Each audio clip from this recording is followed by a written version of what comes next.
Our God is a creative God, maker of heaven and earth, and He endows us with His creative gifts. Some write, others paint, still others dance and sing. We use a combination of drama, dance, mime, and sign language to tell stories about God's great love for us.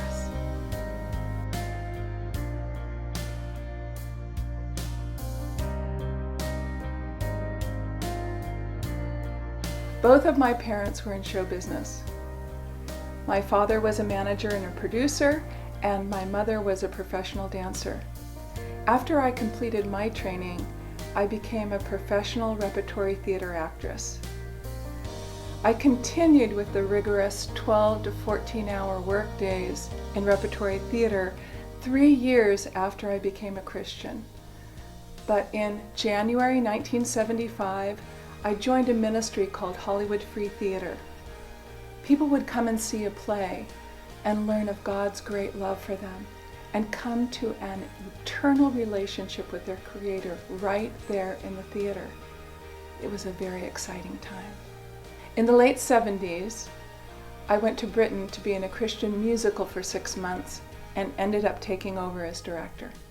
I continued working in performance ministry, opening up large conferences in the US and Canada, performing monologues. In February 1999, when our eldest daughter Elizabeth had just turned 11, I took her to a training weekend in the art of mime. Ironically, a mime had always been my least favorite class in college. After the training, one of the moms commented that she would love to see a team develop from the kids who had been trained. I commented, well, I can do that, and the rest is history. We've had hundreds of students serve on the team over the years.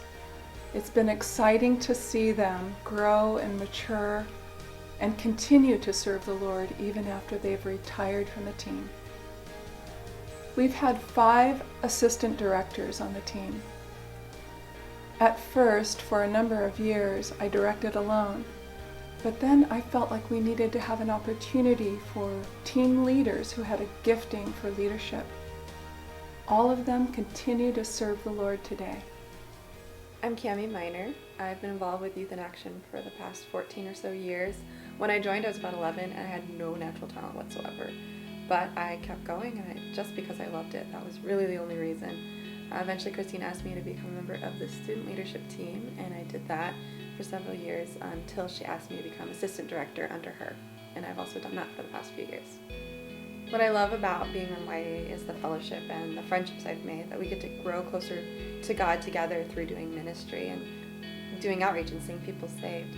I have a heart for missions and for travel, and so that's another thing that's been so great about being on YAA is I've been able to go on all 3 overseas mission trips the team's been on, as well as a couple times to Mexico and do ministry there. And altogether, we've been in 6 different countries on 3 different continents. It's been amazing. I've had an interest in sign language from a young age. I was exposed to it at church as well as in other ways. And Action uses sign language in a limited way. It's not pure ASL, but in a way that fits our way of performing visually and giving information visually. Being on the team, it kept that spark alive in me, that love for the language. And while I was on the team, I went to college.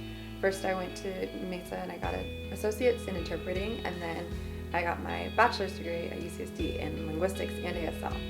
Now I'm a sign language interpreter. I'm certified, and I work in the community as well as in the community colleges, and I also use it as a ministry at my church. People often ask me if I have deaf family because I'm so comfortable expressing myself with my face and my hands. A lot of people aren't, especially if they're not deaf, if they're hearing. But I have to tell them, no, I have no deaf family, but being on YAA, I learned to be really expressive and communicate visually through my face and my hands. I've been on stages in front of people from all over the world. I've even been on a radio show. Christine and I were on a radio program that was broadcast across 3 South African countries. So after that, after being a mime, interpreting on stage in front of a few people is not a big deal. Both of our daughters, Elizabeth and Anna, served on the team for a number of years, and they have choreographed a number of the different pieces that we performed. Over the years, Our creative expressions may have changed, but our mission has remained constant. That God loves us so much, He sent His only Son, His precious Son, to pay the penalty for the sins that we have committed, putting them upon Himself. Through Christ's finished work on the cross, He has defeated sin and death and brought us into a close relationship with Himself. We mainly present in San Diego County, but we have had the opportunity twice to go to Hungary and Romania. We predominantly minister to the Roma people there. We know them in the States as gypsies, and we have seen entire gypsy villages give their lives to Christ. We partnered with some very dear friends who have an active ministry in both of those countries, and they have planted vibrant churches in those villages. We also ministered in the streets of Athens, Greece during the Summer Olympics. Partnering with Greeks for Christ, we would go to public squares and start performing the gospel, while the Greeks for Christ people handed out Bibles and prayed for people that we had gathered. It was very exciting seeing God work among the nations of the world that had gathered. In the summer of 2013, we went to Swaziland, Africa. It was a privilege to minister to the people who have the highest rate of AIDS in the world. We ministered and presented for universities, public high schools, junior high schools, orphanages, churches, camps, Teen Challenge, the Royal Police Academy, as well as the Royal Police themselves. We also had the opportunity to visit and individually minister to the poor, the destitute, and orphans.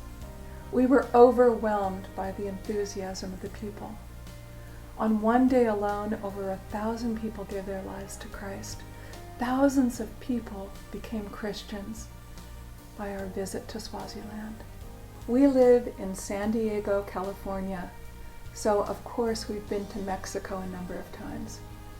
What we find is people from third world countries are very receptive to our ministry.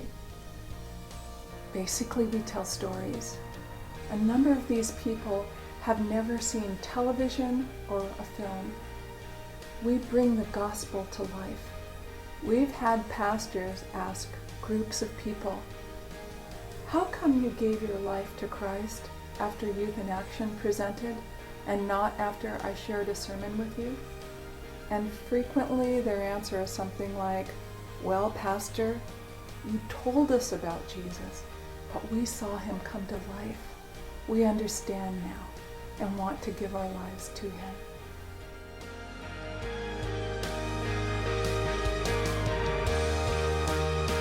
We are San Diego Youth in Action.